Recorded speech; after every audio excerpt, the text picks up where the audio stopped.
Simplicity is not the absence of problems, it is the absence of noise around them. Most people confuse the two, and that confusion is why their lives feel heavier every single year instead of lighter. Here is the sentence that will make half of you close this video in protest. Your life is not complicated because of your circumstances. It is complicated because you keep negotiating with things that were never up for negotiation. You were taught to see every open question as an invitation to think harder. Every request is something requiring a response. Every emotional flare from another person as a fire you personally need to put out.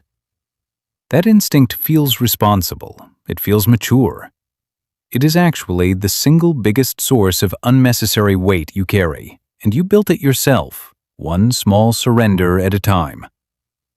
Real simplicity is not a mood. It is a mechanism. Researchers who study what is commonly called decision fatigue have noticed a pattern worth taking seriously. Stacking too many small choices in a single day tends to wear down your judgment, and the effect shows up most clearly by evening.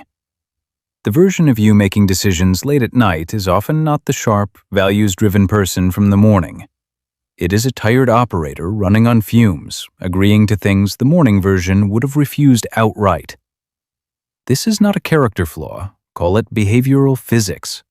Energy always moves toward whichever path offers the least resistance, and by nightfall, the least resistant path is almost always surrender.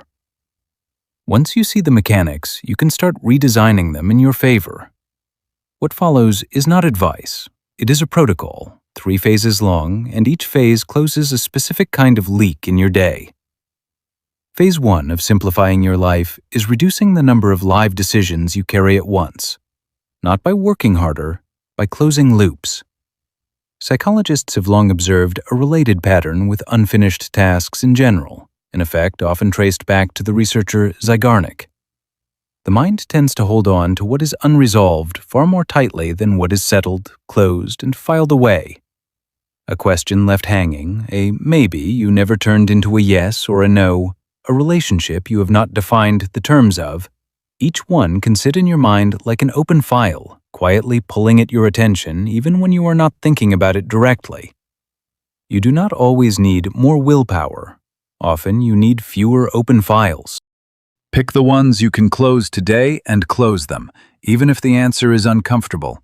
An uncomfortable answer costs you one bad afternoon. An open file can cost you months. Here is a truth most people will argue with in the comments below, and that argument is exactly the point. Being agreeable is not the same as being kind, and confusing the two is what is draining you. Kindness has a spine, agreeableness has none. When you say yes to avoid a moment of friction, you are not protecting the relationship. You are postponing the friction and adding interest to it. Real communication research on assertiveness calls this the difference between passive accommodation and direct, respectful honesty.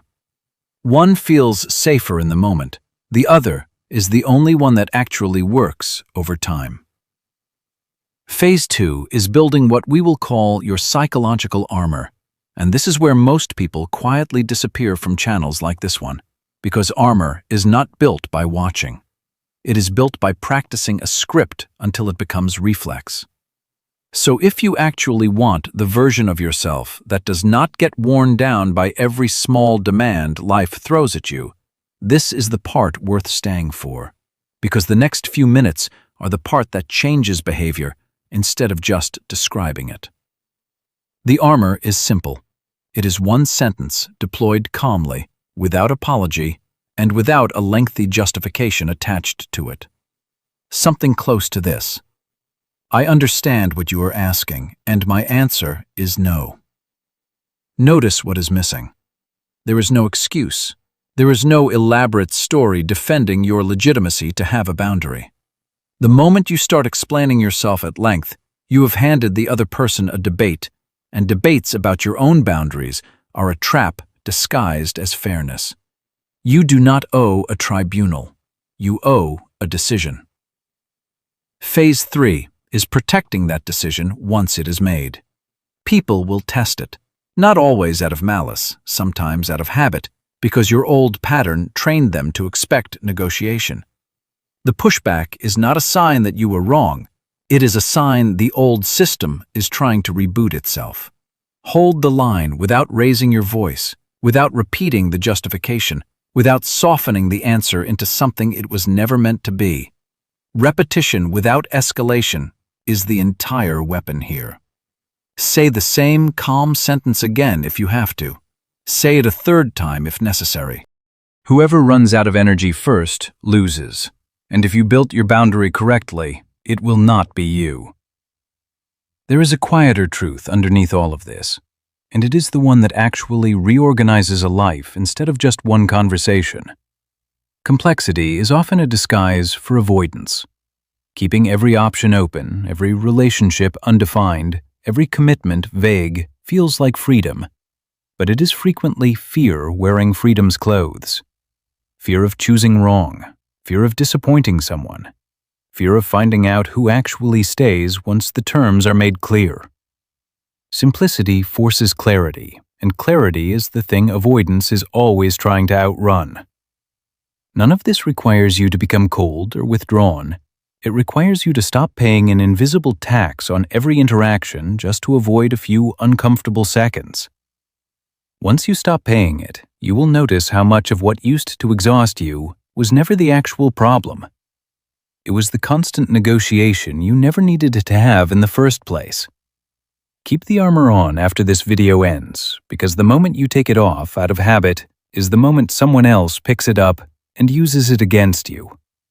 Do not let anyone else hold the pen on the terms of your own life.